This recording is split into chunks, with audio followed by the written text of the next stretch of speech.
Goodbye to you. And then I have a few more announcements. Hey, it's Nicole, and I'm back again on Positive Impact for Mind and Body.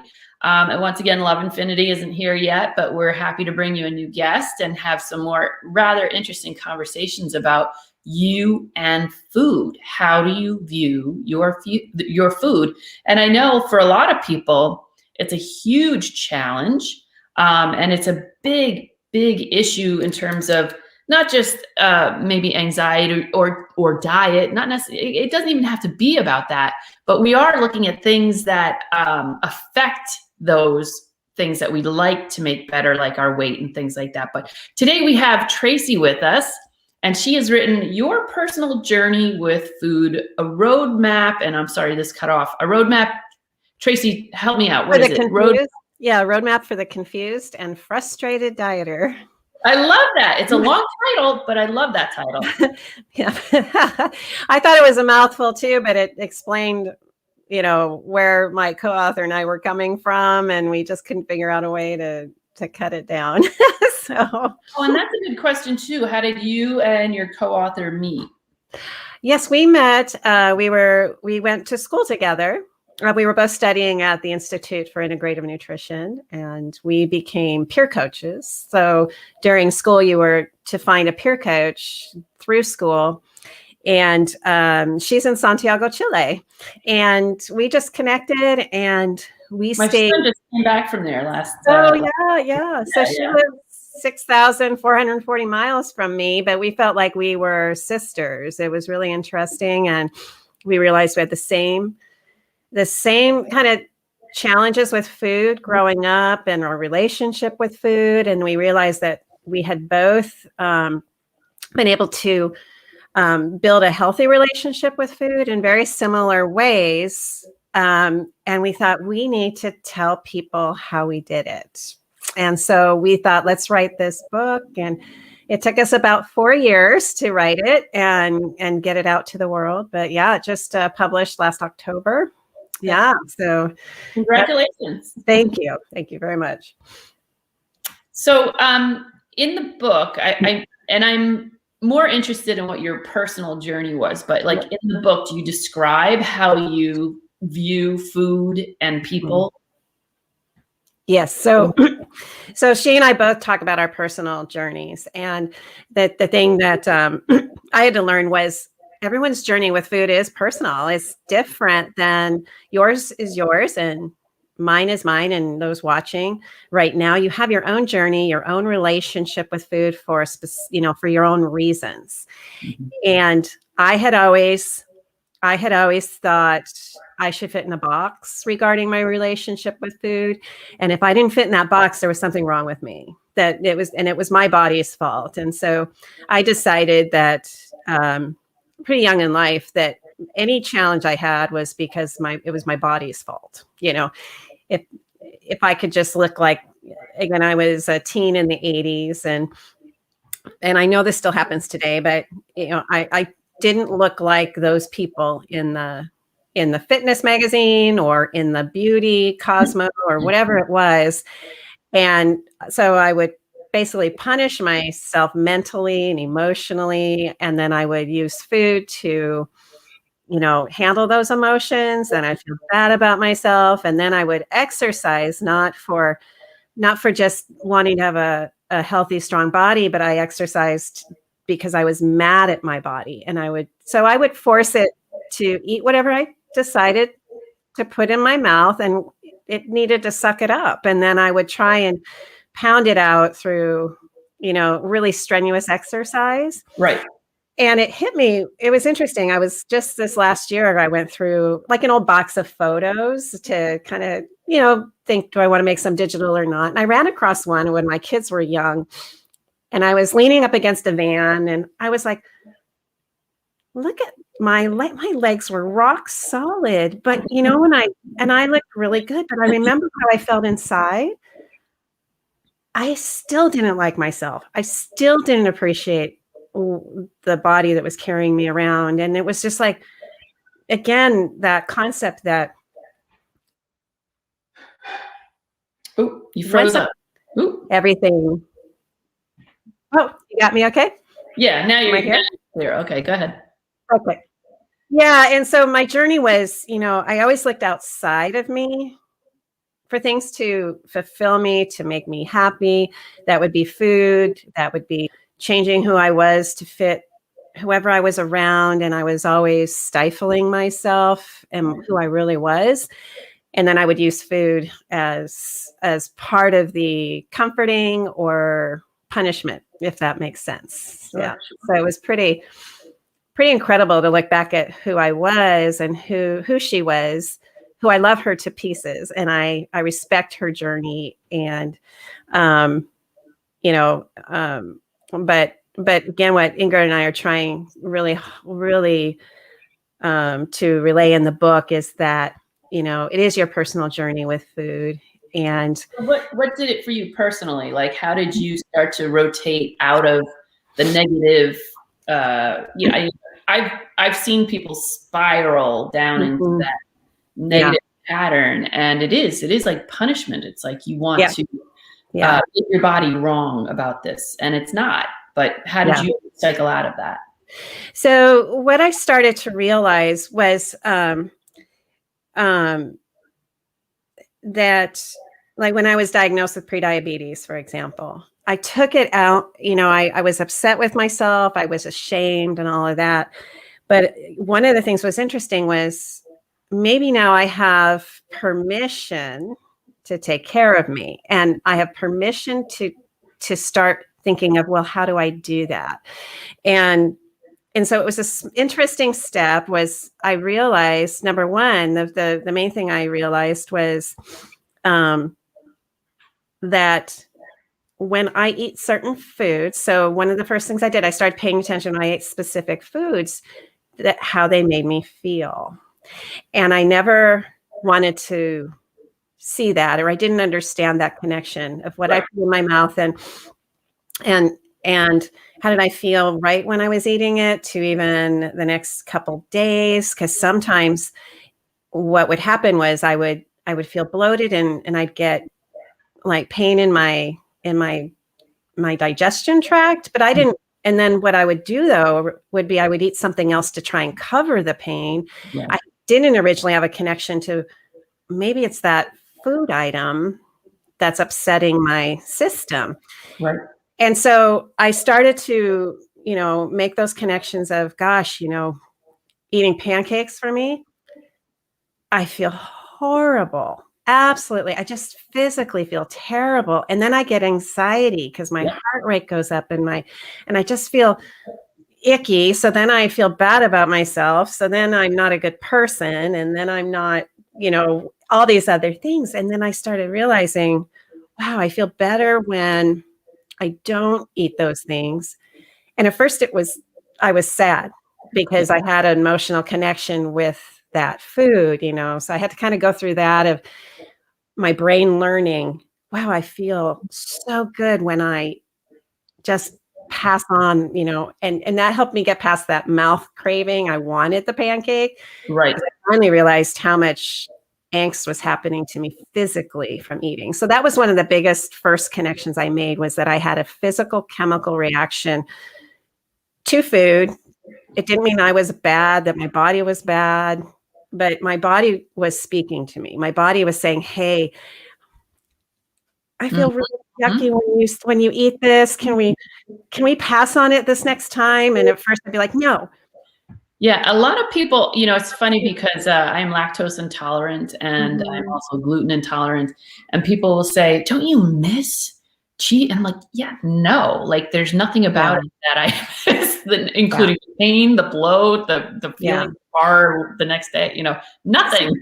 Well, and what's interesting too, because I always thought, I had read some article once about foods that just make you full real fast. So Mhm. I thought that's what was happening to me when I ate these foods. Right, right. I didn't know because I had felt awful most of my life because of food. And in the 70s, that just wasn't thought about. It wasn't thought about in the 80s. And I always thought people that talked about that were woo woo. And, why would they make food that was going to hurt us? Why would, I was in that mode, and I talk about it in the book too. It's like I was in the Matrix, and one day I took the red pill, I think. I can't remember what it is, but Remember? I woke up and I realized our bodies are miracles, and learning how to fuel it and respecting how we fuel it then soothes that digestion tract. It helps you think better. You just feel better. But I had never even known what that was like, Right. Yeah. Right. So that was the other thing. And now I don't look at it that my body is bad because I can't have milk or that it doesn't like milk. I could have milk if I wanted to. I've changed that too. I know it's gonna make me feel like really, really horrible. So one of the main things, the first thing I think is just knowing what your body does once you put that in your mouth and you eat it up to several days later. Even for me, I'll retain water. I will put on 2 pounds of weight of water and I can feel my legs swelling when it's, and I never made those connections. I just kept putting the stuff in my mouth, so that I think is one of the best things someone can do is just raise awareness. It sounds like raising that emotional, physical bar of acknowledgement, just, oh, wow, this is not great. So what are ways that people can kind of tell they're in the danger zone, I want to say, where they're heading down a really negative path in terms of their relationship with food? How do they know that for sure? Because like you said, you were in the matrix, you were,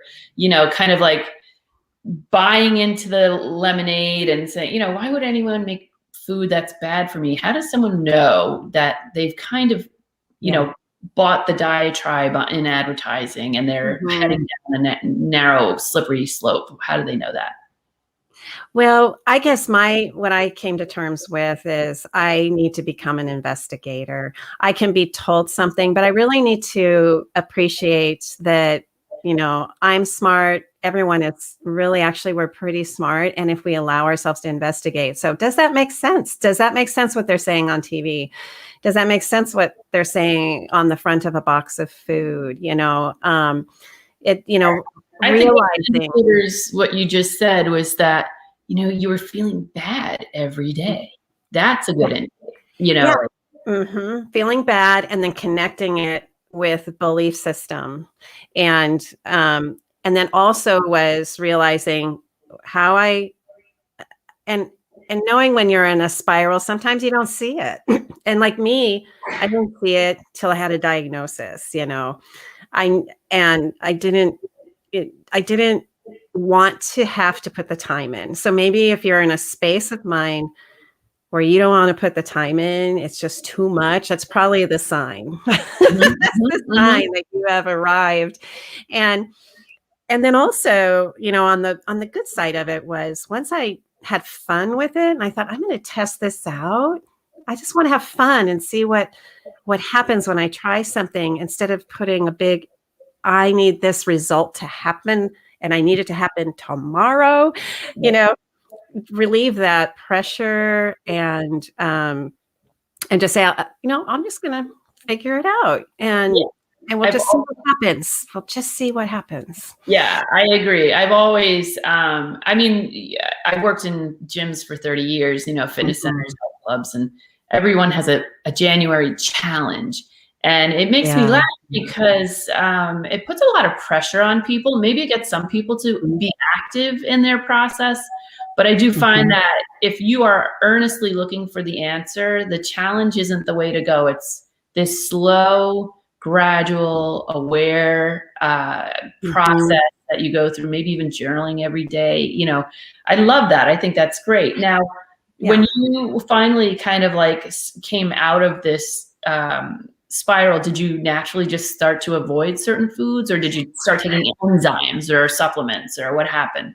Yeah. So I realized I needed to get nutrition, and I didn't eat as well as I didn't even know how. Let's put it that way first. I didn't know how to cook even anymore. I didn't know how to not eat out of a box or a jar, or I didn't know how to do that. And so I did. I took supplements. I invested. I started to realize I I needed to invest in myself, and my body was worth it. So I started with supplements, to do that.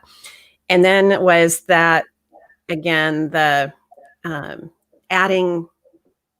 adjusting what was on my plate, So I would eat mostly, like, a half my plate would be a bunch of rice with a tiny little bit of vegetables. Right. And this and that. And so I started.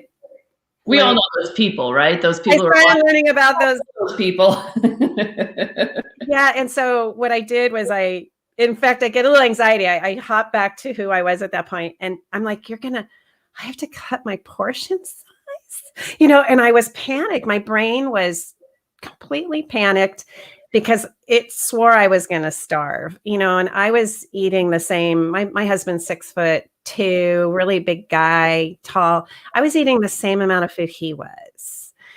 And that's just too much. And so I just gradually, so that was the other thing. I gradually started to get, maybe go to a little bit brown rice mixed with white. Right. And then I would pull back on the rice, add some more veggies. And I slowly started to change the content of my plate. So my brain would allow me to do it, because my brain was afraid, like I said, it swore we were going to starve. And then that allowed my stomach to kind of get back to a normal size. And sometimes I would fail. I would go back for a second, and then I feel really full and stuff. But I allowed myself to do that. I think you have to, right? Anytime you learn a new skill, you have to anticipate that periodically it's not going to go well. It's just not, And that's okay. Yeah. That's okay. Yeah. Good. Because I had tried the 90-day rebuild or 90-day weight loss, 500-calorie diet, all of those. Now, granted, I learned about myself, but I would rebound every single time. I've seen it so many times over and over. Yeah. And then the best is, don't you love this? Like, your neighbor starts a diet that's a shake, and she loses like 100 pounds, and then she becomes the billboard lady for the weight loss program that she lost. And she doesn't know nutrition. She has no clue, like you said, how to cook or how to feed yourself or how to work out effectively so that you can combine those things for a healthy lifestyle. But, because she had this shake, now she's going to push it on everyone who doesn't know any better. And I've been there. I've done that. Yeah. I mean, it's just, here you are, you're educated, you wrote a book about this, so I really want to encourage people to kind of embrace that thought, but I just find it interesting how not gullible, but I want to say how influenced, the general audiences are about these people. I was looking online and I found a trainer to the stars, and I emailed them. I'm like, what certifications does she have? They never responded, and that's the thing that I worry about, is this misinformation due to popular belief, not facts, and you've had this experience and yet you're also educated. So I think that's brilliant. I love that. I decided I'm putting the blind. I had to put the blinders and plug my ears to it all and start to say, you know what, I don't want to live in the diet world anymore. I'm exhausted. I'm stressed when I eat. I'm stressed when I get up. I don't want to go on the scale. And I don't want to do that. I mean, it's exhausting, really exhausting. And so now I kind of keep an ear to it a little bit, just because I'm in the industry.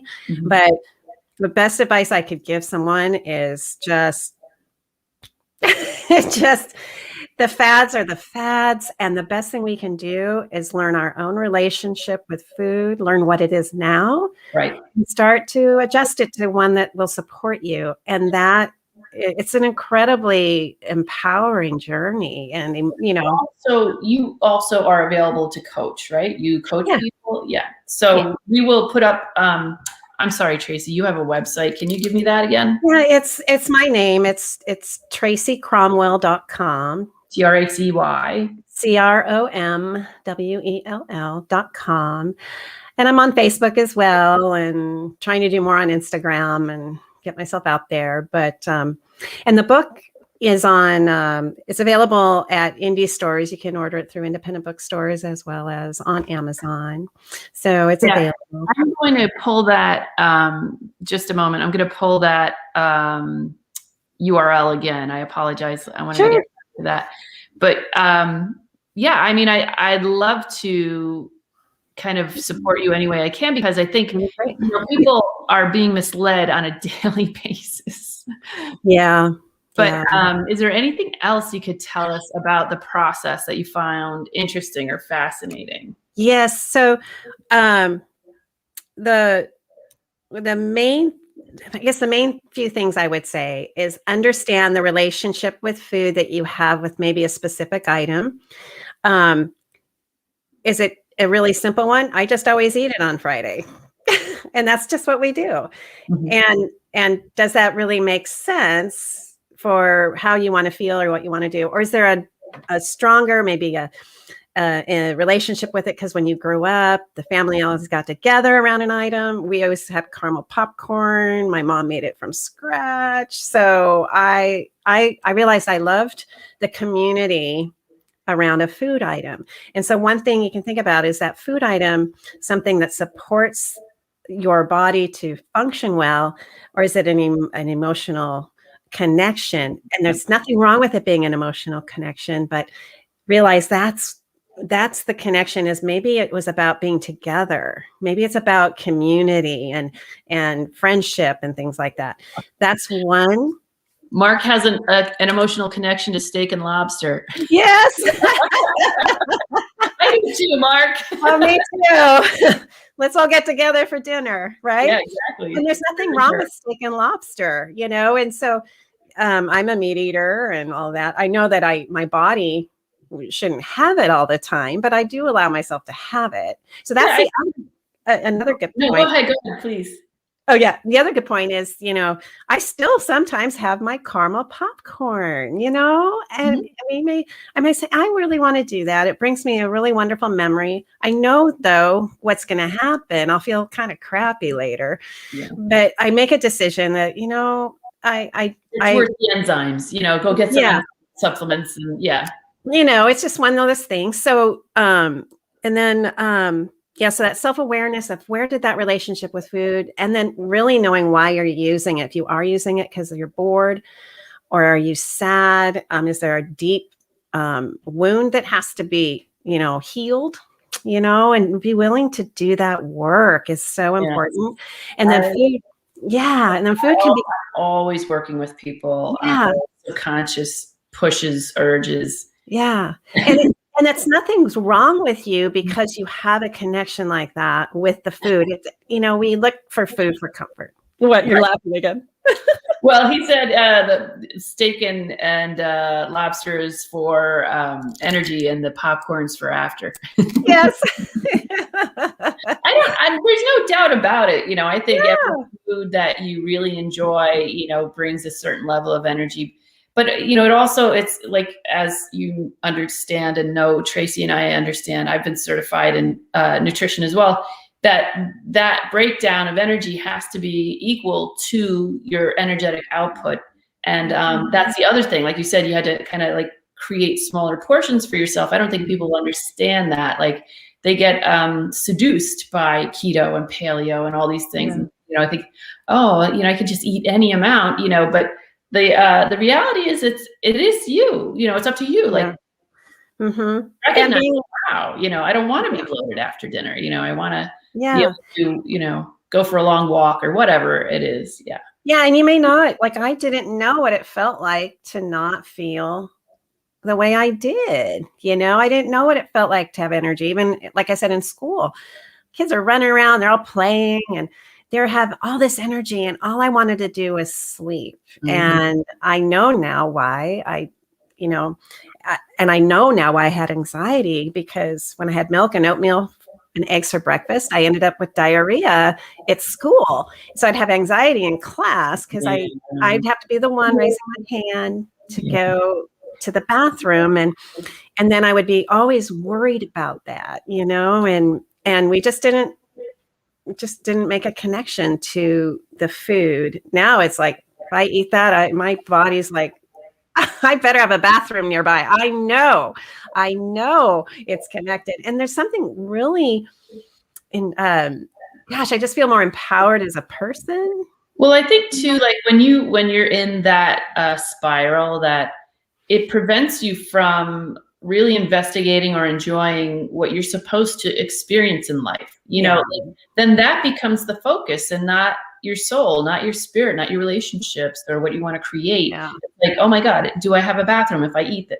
Like who I don't think God really wants you to do that. I don't think he wants you to worry about your diet to the extent that it's inhibiting your ability to experience a life, and that's just the biggest, I don't know, it blows my mind. I really do feel for people who have a hard time with food and, struggle on a daily basis. But I think, your book is really going to help them. Thank you. And I just want to say another thing, which just was a great connection, was our system of medicine and our system of treatment is a lot about treating the symptom of something. Mm-hmm.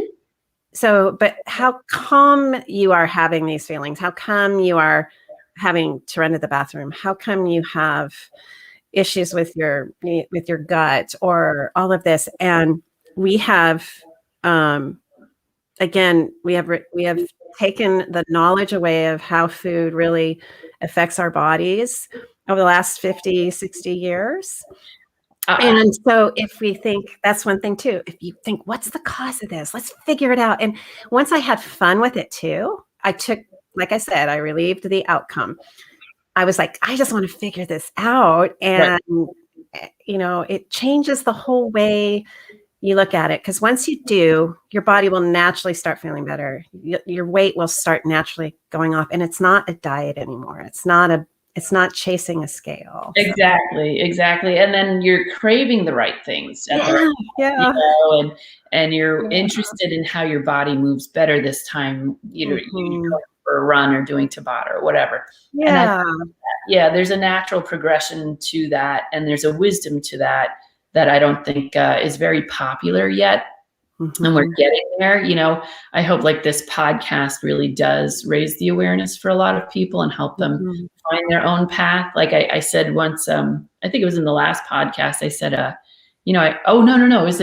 it was a learning segment in my Be a Body Psychic workshop. I said, I hope I never see you again. I hope I never see that one more time. It broke up for me. Darn it. Oh, sorry. I hope I never see you again. And it's not because I don't like you. It's not because I don't find you charming or I don't want to spend time with you. It's because I sincerely hope that you have gained something from this program, from this podcast, and you're now going to take it and make it your own, and discover something new about your own learning process and what you can create and what you want to do with it. So, one of my clients was like, "What? You don't want to see me?" I'm like, "It's not what you think." Our job is not to keep someone coming back all the time. It's not, our job is to help someone launch out to where they're feeling wonderful. Maybe we'll check in once a year, or whatever. But my hope is that someone will be able to, You brought up a really good point as well, because as you know, and I know, the diet industry isn't made for you to, it's not a one-hit wonder. It's made for you to repeat over and over and spend more and more time and money and effort each time, and they're not going to tell you, oh, you did this already. It's not going to work the third time because your body's already adapted. The physiological adaptation key has plugged in and said, you know what, I'm going to be super efficient with my energy. I'm not going to waste it on this. We've been here before.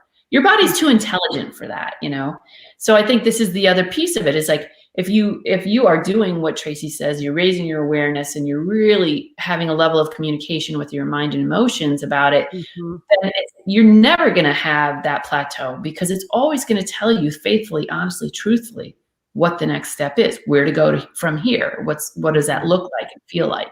So I think it's really, really important work you're doing. That's awesome. Thank you. And, one thing I want to say too is that, those watching right now, you're worthy right now of taking care of yourself. Your body is worthy right now, no matter what it looks like, no matter how it feels.